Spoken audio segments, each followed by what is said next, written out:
Namaste, Jay Bharat. The Italian Prime Minister was indicating about an impending change to world order.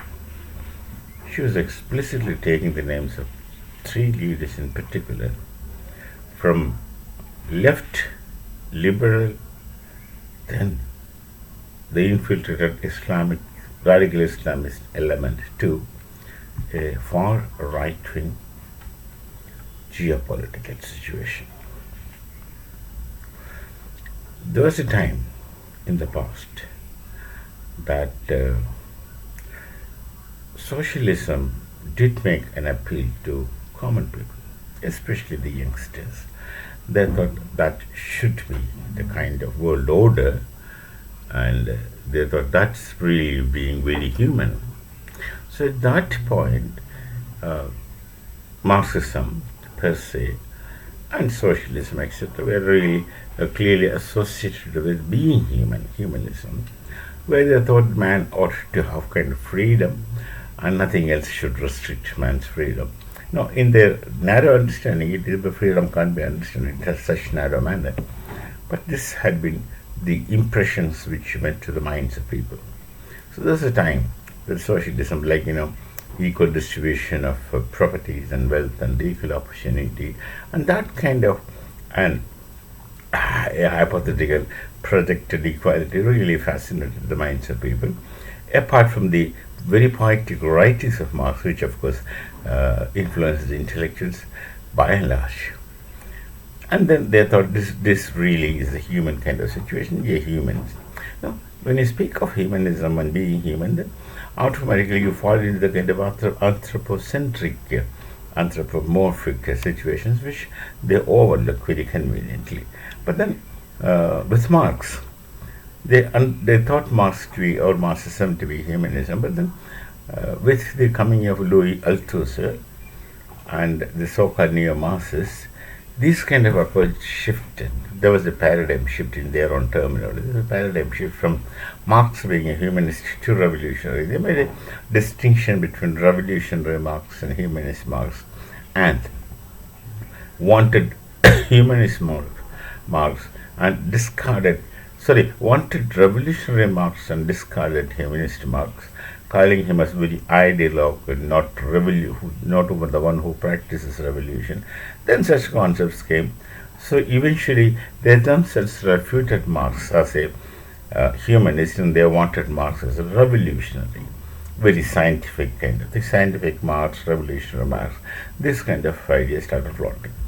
Whatever it is, in time, we have seen an unexpected phenomenon into the Marxian frame of things, that is the entrance of radical Islam.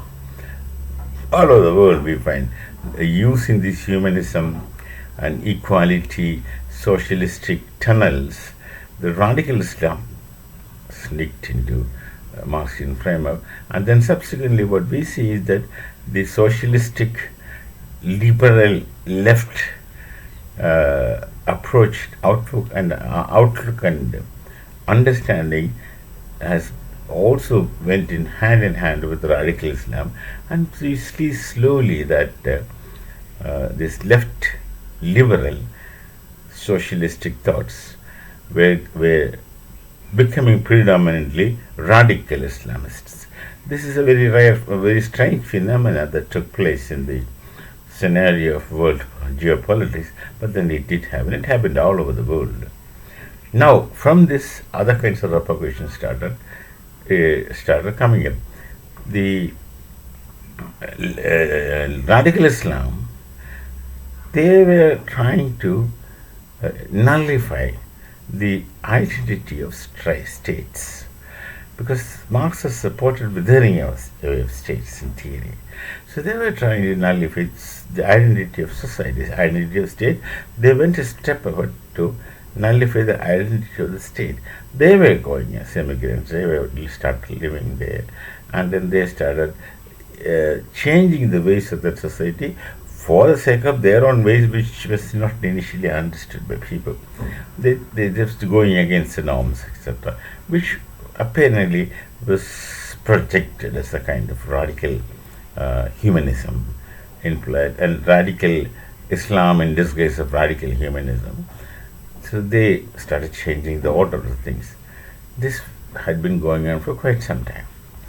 Did not have much serious effects, but did not have its devastating effects, destructive effects. They were not going to gain anything, but this destroys a very labyrinth and structure of society. It's not destroyed, but it was shaken very badly. Now, as the result of all these things, the nationalism started evolving with every nation. Now, today the situation has come to that point that for everyone, their own nationalism becomes important. Nationalism is primary. It was only the Hindus who used to think in the past that nation first, other things secondary. But now almost everyone seems to understand this kind of thing, that nationalism, nation first. So the nationalist parties or nationalist people started coming into power, authority in many places. It began with many places. Actually, it began with Bharat, and the speech of the Italian Prime Minister Meloni is that she explicitly mentions the name of Donald Trump, President, and she herself, and Bharat's Pradhan Mantri, Prime Minister Modi ji, Narendra Modi.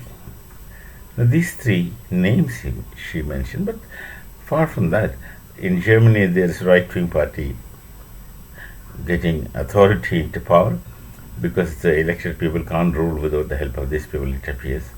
So they are becoming more formidable. The same thing happens in France, and similar things are shaping and evolving in the whole of Europe. This, of course, is the after effect of the activities of the radicals. This had to happen, but it happened little early than what people have mostly expected. Now, this changing world order towards right wing, focusing on nationalism. It's here that Bharat becomes significant, because Bharat is a nation which had given primacy to Rashtra. Rashtraya Swaha Idam Namama is a mantra that it had been given to us for quite some time.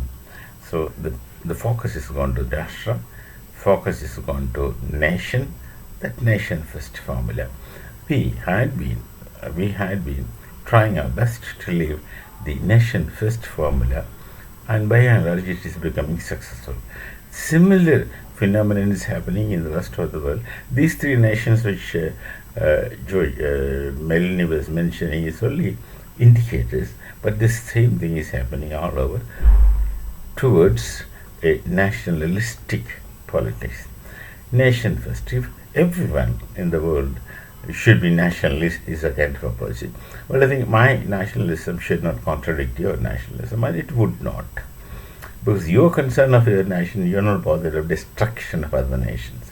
You don't want to build upon the destruction of something else. You would like to stand of your own, in your own foot, and make things happen for your society. Nation is nation society. That's another thing. Nation is nation society. We work towards the good of the nation society, and the whole world is expected to do so. So communism finds its most powerful enemy. Communism was actually hijacked by radical Islam. That is how communism had to suffer so fast. Communism is finding its formidable enemy from nation states, of course. Lenin had long back mentioned that nationalism is an instrument of oppression in the hands of bourgeoisie. It must have realized it. Even with this perspective, it's an instrument of oppression. But for us, nationalism becomes the breathing oxygen without which we won't survive. So nationalism becomes very necessary for the whole world to survive, because that is the only life situation. Others are very destructive and radical, this with ulterior motives, objectives, actually inhuman. You see, look at the terrorists' outfits all over the world, and you can't call them as humans. They're on board with butchering and very brutally destroying people and their assets. So this is a welcome thing in the world, I suppose, that nations are becoming nationalists. And nationalists are actually supposed to be more disciplined, oriented, focused, and should be working towards progress of their own society. And once each society is making their own progress in their own manner, the whole world is supposed to be much better. Not through the other way around, by withering away of states and blending people in the name of assumed equality, equal distribution of wealth. And these things are actually going to destroy your vitality. If you get things free, you are a goner. You destroy it. When you work hard and earn, then you are a gainer. So this principle one should not forget.